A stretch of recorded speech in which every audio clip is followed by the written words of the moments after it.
And welcome back to Let's Play River City Girls 2. Last time, we freed the legendarily buff Marian of her brainwashing, so now we're gonna play as her. As always, I've taken the liberty of getting a few new moves for her, and getting all the stat boosters we've come across to this point for Marian, so that she can fight a bit better when I actually switch over to her. Fortunately, we're getting to the point where I'll actually have some discretionary income from all of the side quests that we've been completing, and hopefully we'll at least be able to fill out the move lists of a couple characters before we finish this game. Also, I almost forgot, there is a kitty here. Anyway, we have a Lost Woods puzzle to solve. Not really a puzzle, it's more of just a general maze. Also, ouch. One thing that I did not comment on while we were passing through this area, this Ferris Wheel is of course a reference to River City Girls 0, or SNES game that I do not remember. Oh, one of those enemies must have fallen, one of those enemies must have fallen, and the experience I got from that gave me a level up. Okay, I'll live with it. So yes, if enemies die due to the environment, you still get the experience for it. I think we're lost. We're not lost. You know where we are? No. But that's not the same as being lost. You know what? It's been a while since we've heard the voice of Misako. Let's set her as the partner voice. Also, we kind of heard that dialogue before, so there was not really any reason for me to climb up there, but whatever. Anyways, the forest. I think we might be going in circles. Or squares, I guess? But in a circle shape, too. Just keep moving. Alright, so I will go over Marian's moveset and some of her unique traits when we get a good opportunity to go over it. There will be some extensive combat once we reach a certain point in this forest. Find our way out of these woods and we die here. I'll have no regrets. None? Well, I mean, maybe getting lost and dying in some creepy woods, but that's it. Alright, so we want to go this way. There's a very, very specific route you can take to get through this forest, and I remember it pretty well. Okay, we might actually be lost now. See? Float. Nobody likes to know it all. There's very little I know about what's going on right now. Alright, so this way does not actually take us deeper into the forest, but there's a side quest waiting for us here.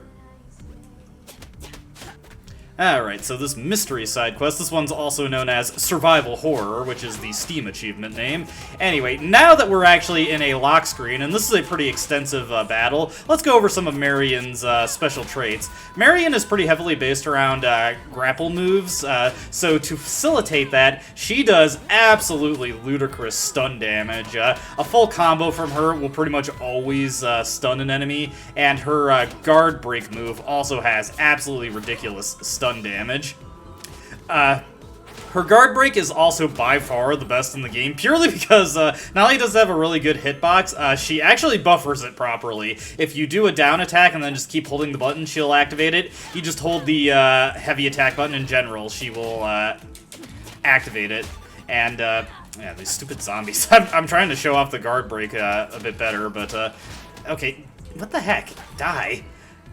Alright, so let's just hold it. As you can see, she does this little belly flop here, and it activates super consistently, so it's definitely the best guard breaker in the game, and once she has enough agility, she can pretty consistently perform a combo off of it. Her other unique moves, her special, is her corkscrew punch. You can charge that up for a lot, and if you charge it all the way, it does very heavy damage, but even if you don't, it's a good way to get enemies off of you. Her blocking heavy attack is actually pretty unique. Let's show that off. She actually does a little boxer's weave and roll to get behind enemies, which can evade a pincer attack if you're finding yourself calling one. Also, I am doing terrible right now trying to show all this off. One last thing I'd like to show off before I get way too low on health. Oh, jeez. Yeah, these guys are so annoying. They go into the ground, and you can actually just hit them normally when they get close, but yeesh, I can't believe I died to that. This is the silliest thing for me to get a game over on in this game. Oh well. So, we finally have an opportunity to show off what happens when you die. You can either try again from your most recent checkpoint, which is usually just the screen you've just entered, but you'll lose a bit of your money. Or you can send yourself back to the hideout and not lose any money. Since I don't really have that much money anyway, let's just try again. Yeah, sorry. I'm trying so hard to just show off all our different moves, and it's causing me to screw up and eat a bunch of hits. Having to explain the way the moves work. Okay, what the heck? Jesus. Come on! I'm trying to show off Marian's moves here. Why am I failing? I wanted to just... No! Okay, well, she has an aerial special where she does an elbow drop there.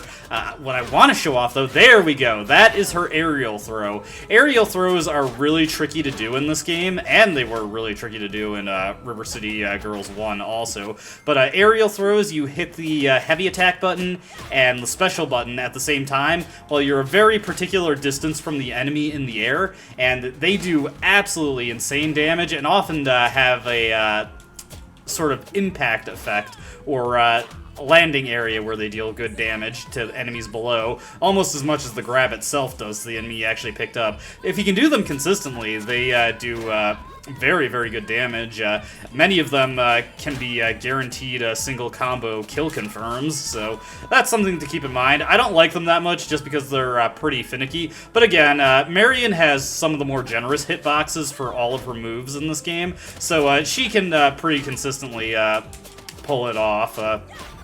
Kunio also has a aerial throw that has a really generous hitbox, so he also gets a pretty good mileage out of his. We got one more special move that I picked up that I'd like to show off. Alright, so let's just do a corkscrew. Yeah, you can hit that guy while he's in the ground. Let's see if the zombies are vulnerable to it. No. So the move I'm trying to use is the carousel toss, which is her side special, so let's just, yeah, there we go. Turns the enemy you grab essentially into a weapon themselves, and any enemy that gets hit by it, by the spinning enemy I mean, takes a ton of damage, and the damage is also applied to the enemy you're spinning when they connect. If it does not connect with any enemy, then it doesn't really do that great damage when it throws, so it really is something you want to throw out while you're in a crowd, and I believe Marian is completely invincible while doing it, so it's a really good special in the right situations. Unfortunately, it more or less does not work on bosses, which it would be pretty broken if it did. Either the bosses just can't be hit with it at all, or there are certain things or aspects of the fights you'll be in that prevent it from working the way you'd expect it to. Alright, with all that done, we should be getting close to the end of this fight, I think. Let's just show off our LARPing guy. I really dislike the areas in these games where there's just so much stuff in the foreground. Actually makes it really tough to see what you're doing. It's especially annoying when you've got these guys who just disappear into the ground. It becomes even harder to see that little shadow effect that they do. There we go. Okay, yeah, made a serious mess of this, but we're doing okay now. For the purpose of getting more money, I've equipped Marian with the coin purse accessory. There we go. So that we can get some additional fun should we come across any stores we want to use. Let's just check out those shoes we got, the speedrunners. I haven't actually equipped these. Let's see here. And yeah, that's a decent speed boost. I don't think I'd really like that, though, so let's just go back to increased special generation. Now, one more thing to check out here is a store. You get an achievement for going in here. And they sell some unique items. These temporarily imbue your heavy attacks with elemental effects. Probably the best one would be either poison juice, which poison does a lot of damage over time to enemies, or the water juice, which inflicts them with freeze and just makes them immobile punching bags, more or less. But I don't want any of these. Think it'll happen again? One weird thing about this shop and those items, you do actually have to consume those items in order to get 100% completion, even though they don't actually give you any statistical benefit for doing so. It's very strange. I believe the same is also true of the first aid items. Anyways, the way we need to go to get forward is this path right here. There's no way we could get this lost this fast. Someone must be casting a spell on us or something. What? You got lost in school the other day. Yeah, but those hallways are long, and they all look the same. Marian, are you like in your mid-20s? What are you doing in a high school? Whatever. I guess I could also ask why is she beating up a bunch of high schoolers, but you know, that's neither here nor there. Anyway, last way forward to get out of here. Finally! Oh, we made it out. See? Told you we weren't lost. Or maybe we were so lost, we got unlost from wandering around. Nope. I do like how, because I had Kyoko as the partner character at the start of this, we just get to see a sudden personality change from Marian, who is now pretty ditzy, just like Kyoko herself. Anyway, we are out of the forest, and you may notice that we got a text message from Crash. We'll have to go check out where he is. But we'll hold off on that for a bit. I just want to come onto this screen because I just want to show off, if I can get away. Oh, geez.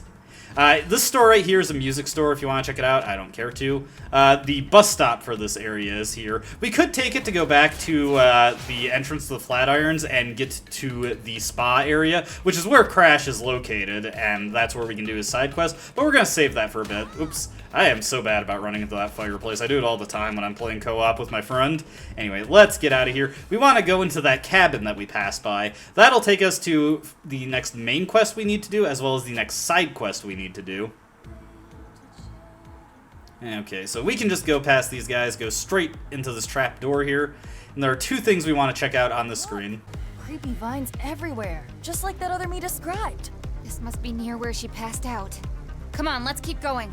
You may have noticed that Marian referenced an other me. This is accounting for the possibility that somebody playing online will get to the Marian fight and actually be fighting against Marian. So there are some unique dialogue situations for moments where either Marian or Pruvy could not be there.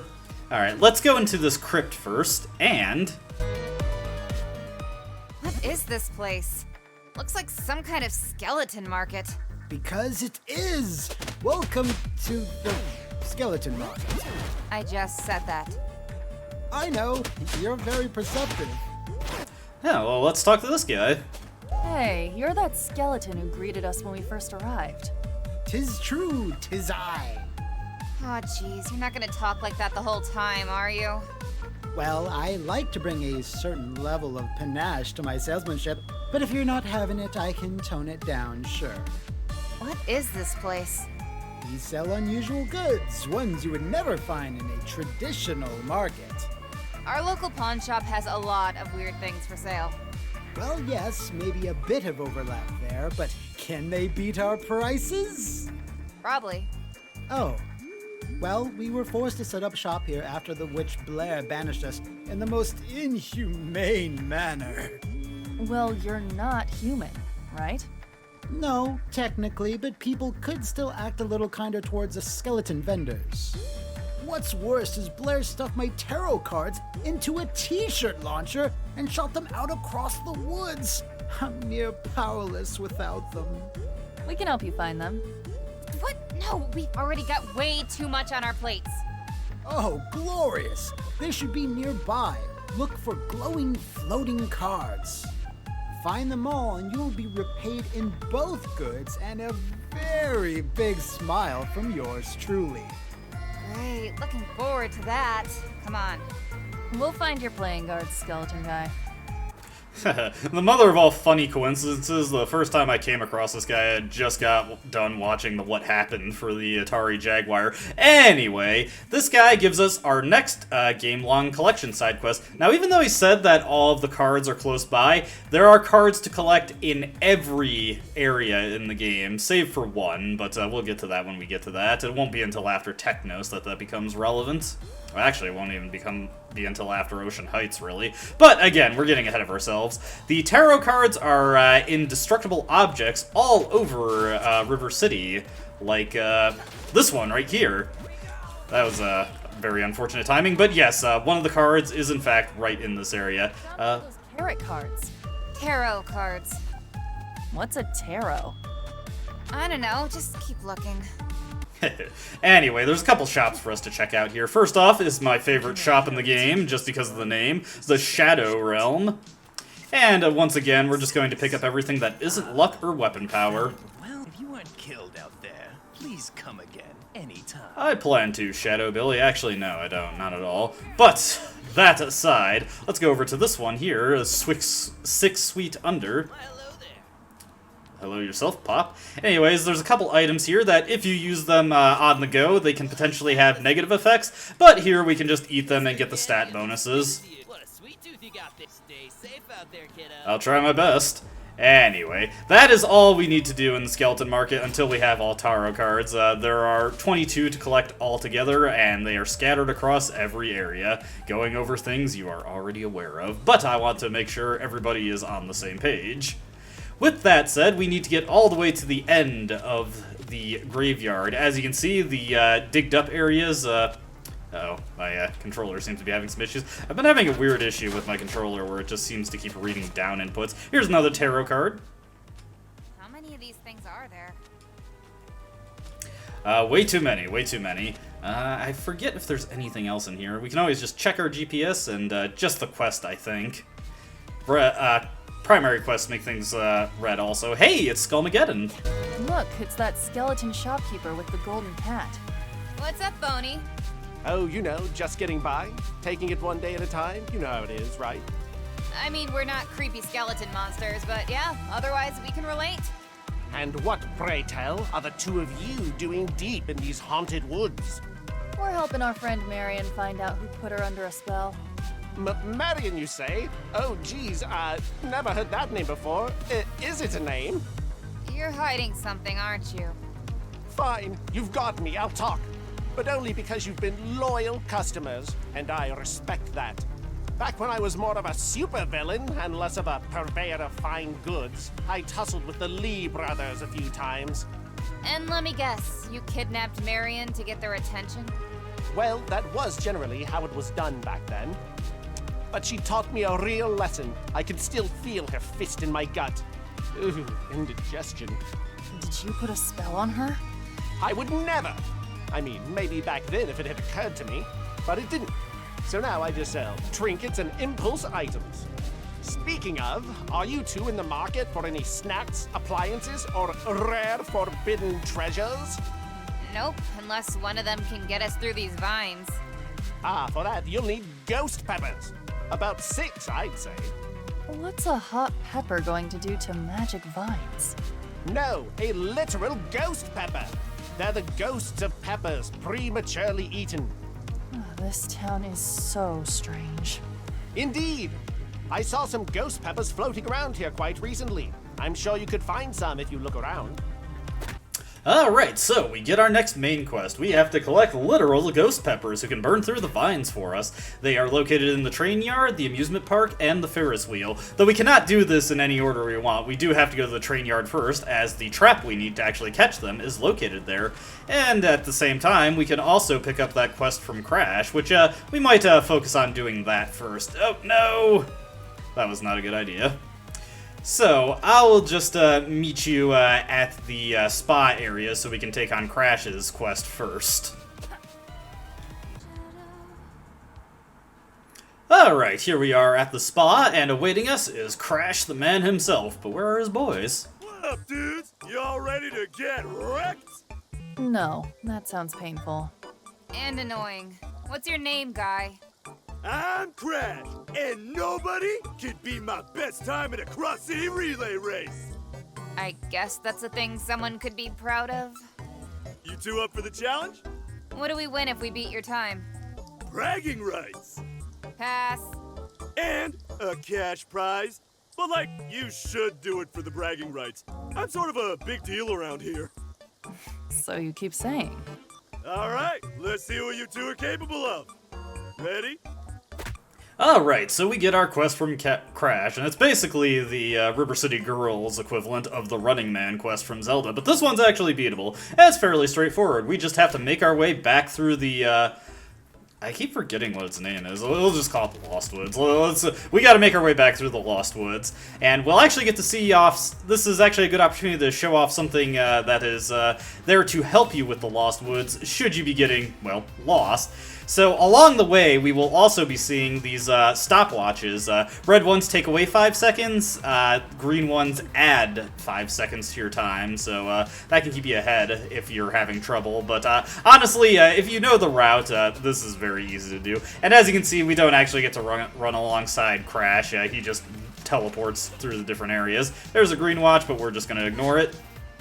So, Crash is actually an alternate name for Kunio. The Kunio sports titles were originally released, or they attempted to make a franchise out of them in the West, known as Crash and the Boys. Crash is also a nickname. His real name is the somewhat unfortunate-sounding Jeff Cooney.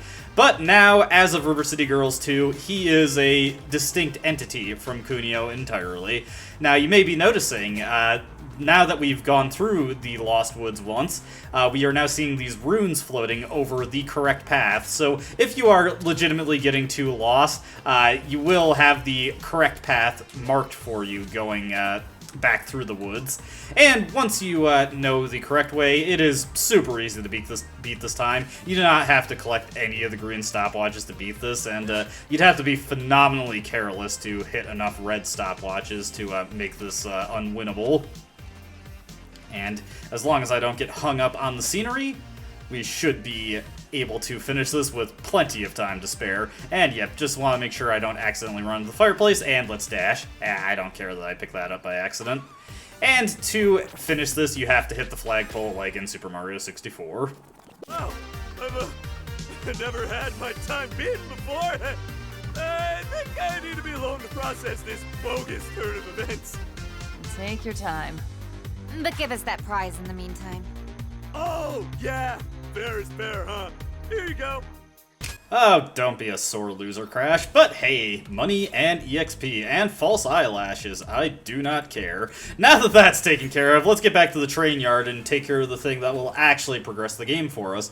And one thing we can do before doing that is go over here. Don't punch. Dead inside. Well, you know what? Forget you. There's a tarot card in here. Now, heading over this way... Huh, looks like there's a ghost trap for us. Well, let's pick this up, and... Is that a ghost pepper? I mean, it looks like a little haunted pepper acting all spooky, so I'd guess so. And yes, we need to get the ghost peppers and toss them into that trap. Now, just to make sure I'm not getting harassed while I'm trying to do this, let's take out all these enemies.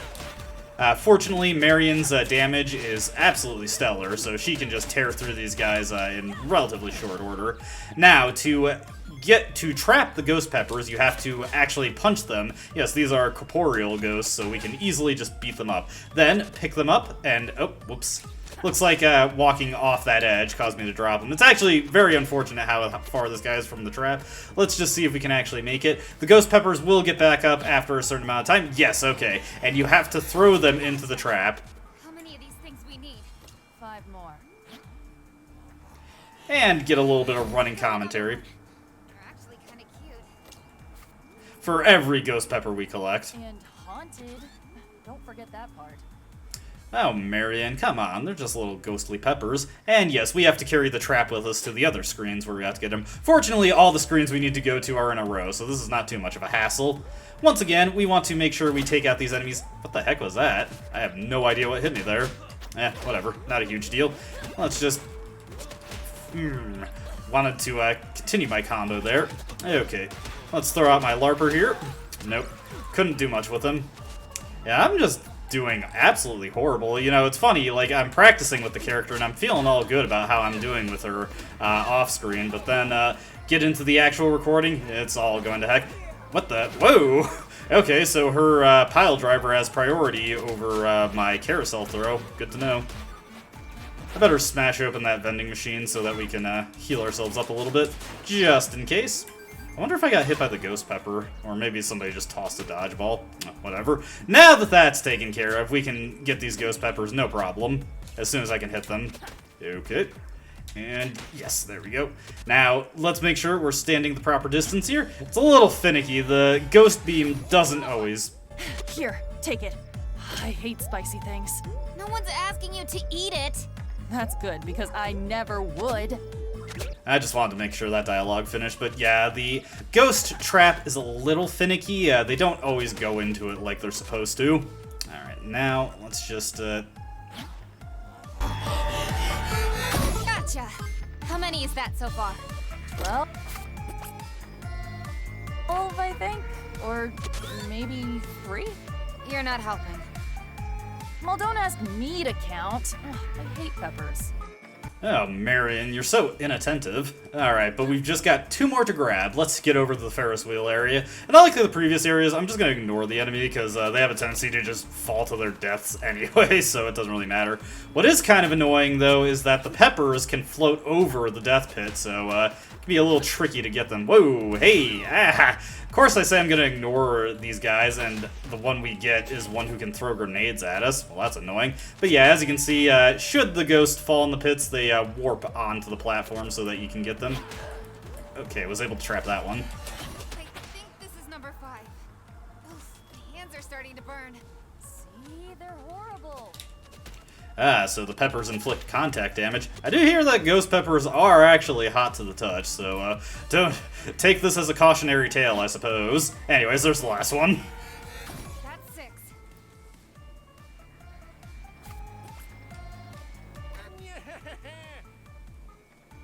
And yes, once you have collected all the ghost peppers, Skullmageddon will do you a solid and just pick it up for you and take it back. Alright, with that taken care of, let's get back to the graveyard area.